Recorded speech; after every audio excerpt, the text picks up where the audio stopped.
Bonjour à toutes et à tous, bienvenue sur Grand Lille TV, votre chaîne d'information régionale. En images, en 8 minutes, voici le journal de la rédaction de ce jeudi 24 octobre. D'abord vos prévisions météo. On espère du soleil cet après-midi en grande partie avec quelques voiles nuageux sans conséquence. Les perturbations reprendront le dessus en revanche en fin de journée avec même quelques averses localisées dans la soirée. 18 degrés de prévu pour les températures maximales en ce jeudi à Lille. Et dans l'actualité, tout d'abord, on va parler de sport et de football avec le match nul un partout du LOSC hier soir face à Valence en Ligue des Champions. Une rencontre frustrante, décevante pour les Dogs et leurs supporters, tant les Lillois ont dominé le match. Ils se sont créés bien plus d'occasions que leurs adversaires, mais ont manqué de réalisme. Heureusement, cette fois, ils ont montré un état d'esprit conquérant, ambitieux, digne de la Coupe d'Europe, mais ça n'a pas suffi.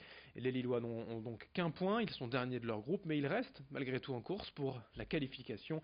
Il faut donc voir le positif selon Gérard Lopez, le président du LOSC, qui est en zone mixte, qui s'est arrêté à notre micro. Il y a du positif parce qu'il y a de la tristesse et de la frustration. Et donc, en théorie, c'est de l'essence pour le moteur en termes d'ambition. Mais comme j'ai dit, là, on n'est pas du tout sur Valence, là, on est sur Bordeaux. Et il faut garder cet état d'esprit. Nous on va prendre match par match. Moi, ce que je veux, c'est que là, dans 3 jours, je pense qu'il y a une prise de conscience aussi dans le groupe de la qualité du jeu qu'on peut proposer, même pour les joueurs. Hein. Ils savent qu'ils ont été en dedans pendant une petite période là.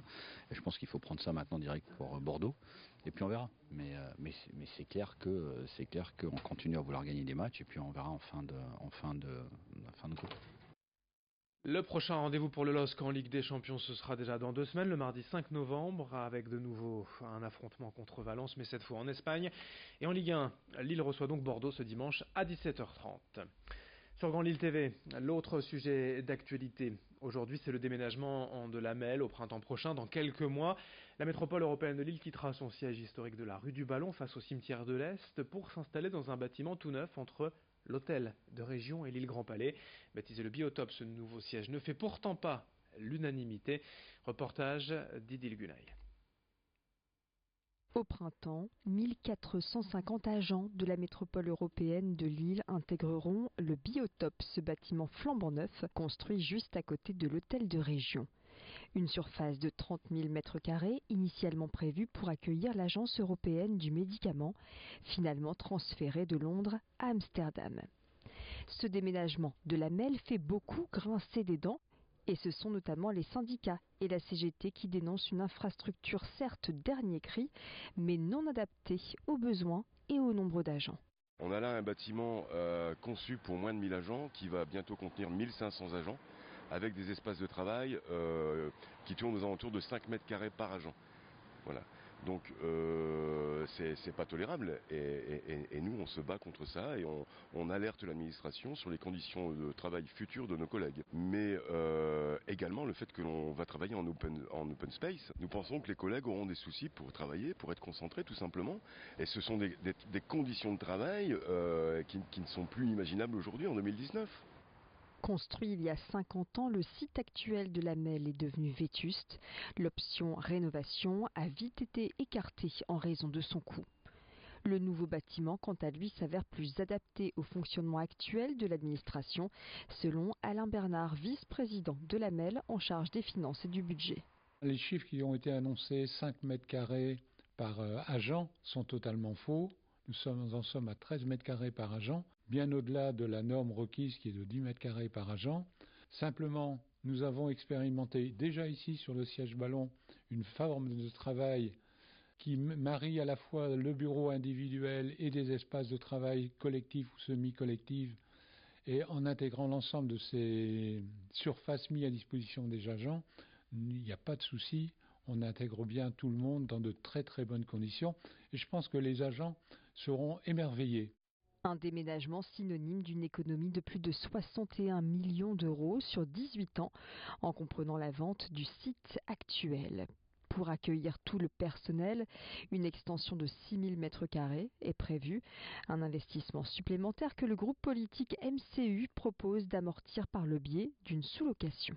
Le moindre mal, c'est sans doute de sous-louer le bâtiment que nous allons louer, que cela soit à des organismes très proches de la MEL, comme l'agence d'urbanisme par exemple, ou d'autres, et à des entreprises privées, parce que ce bâtiment est un bâtiment de qualité et est très bien placé dans la métropole, et que puisque nous n'aurions plus cette charge de location grâce à une sous-location, nous pouvons à ce moment-là construire juste à côté notre vrai siège, adapté à nos besoins et dont nous serions propriétaires dès le premier jour.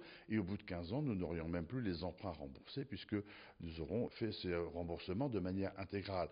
Une proposition qui sera débattue lors d'un prochain comité technique. Autre actualité en images, la métropole lilloise manque d'énergie. L'attractivité du territoire génère en effet toujours plus de besoins en électricité, notamment le sud-est de l'agglomération de plus en plus énergivore. Pour répondre à la demande, Enedis déploie donc de nouveaux postes sources et notamment un transformateur de 40 tonnes installé d'ici février prochain à Anstein, tout près de Villeneuve-d'Ascq. Concrètement, ce poste transforme la très haute tension du réseau RTE de 90 000 volts en haute tension à 20 000 volts pour qu'elle soit distribuée au public.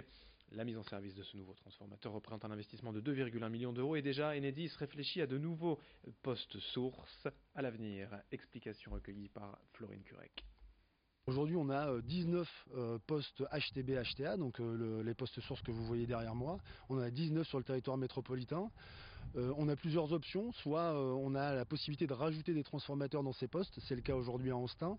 L'autre solution, c'est de créer de nouveaux postes et effectivement aujourd'hui on est en train d'étudier la possibilité de créer un 20e poste source sur le territoire métropolitain, justement pour répondre à la fois à ces besoins d'appel d'énergie qui devraient arriver dans ces prochaines années, mais aussi pour anticiper aussi les nouveaux usages, les nouveaux modes de production et les nouveaux usages de l'électricité. Et quand je pense aux nouveaux usages, je pense au développement de la mobilité électrique et l'installation de bornes de recharge de véhicules électriques sur le territoire. D'autres informations, d'autres images à suivre dans un instant avec vos prévisions météo, l'infotrafic et dès le prochain quart d'heure, une nouvelle édition du journal. Très bonne journée à toutes et à tous.